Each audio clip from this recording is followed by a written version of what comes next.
YS కుటుంబ ఆస్తుల వ్యవహారంలో మరో భారీ ట్విస్ట్ చోటు చేసుకుంది. పల్నాడు జిల్లాలోని వివాదాస్పద సరస్వతి పవర్ వాటాలకు సంబంధించి గతంలో వైఎస్ జగన్ హైదరాబాద్లోని జాతీయ కంపెనీ లా ట్రిబ్యునల్లో దాఖలు చేసిన పిటిషన్పై స్పందించిన తల్లి వైఎస్ విజయమ్మ ఆయనతో పాటు భార్య భారతికి కూడా షాక్ ఇచ్చారు. ఈ వివాదంలో షర్మిలకు ఊరట దక్కే విధంగా విజయమ్మ కోర్టులో తన స్టాండ్ చెప్పేశారు.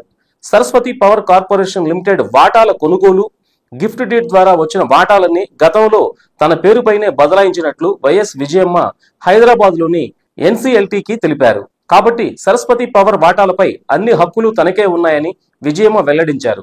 సరస్వతి పవర్ 99.75% వాటాలు తన పేరుతోనే ఉన్నాయని, ఇందులో వైఎస్ జగన్ భారతీయులకు అసలు వాటాలే లేవని ఎన్సీఎల్టీలో విజయమ్మ తేల్చి చెప్పేశారు. తన కూతురు షర్మిలతో ఉన్న రాజకీయ వివాదాల కారణంగా అన్యాయంగా తల్లినైన తనను జగన్ భారతీయులు కలిసి కోర్టులో నిలబెట్టారని విజయమ్మ వాపోయారు. సెక్షన్ 59ని తప్పుగా అన్వయించి తనకు వాటా బదలాయింపు అక్రమం అంటూ పిటిషన్ దాఖలు చేశారని విజయమ్మ తెలిపారు.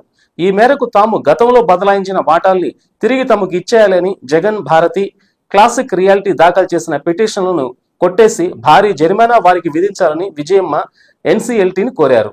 2021లో సరస్వతి పవర్ లోని 46.71 లక్షల వాటాల్ని సండూరి కంపెనీ, 71.50 లక్షల వాటాల్ని క్లాసిక్ రియాలిటీ కలిపి మొత్తం 1.21 కోట్ల వాటాల్ని తనకు విక్రయించారని విజయమ్మ తెలిపారు. అలాగే జగన్ 74.26 లక్షల వాటాలు, భారతి 40.50 లక్షల వాటాలు తనకు గిఫ్ట్ డీడ్ కింద బదిలీ చేశారని వెల్లడించారు.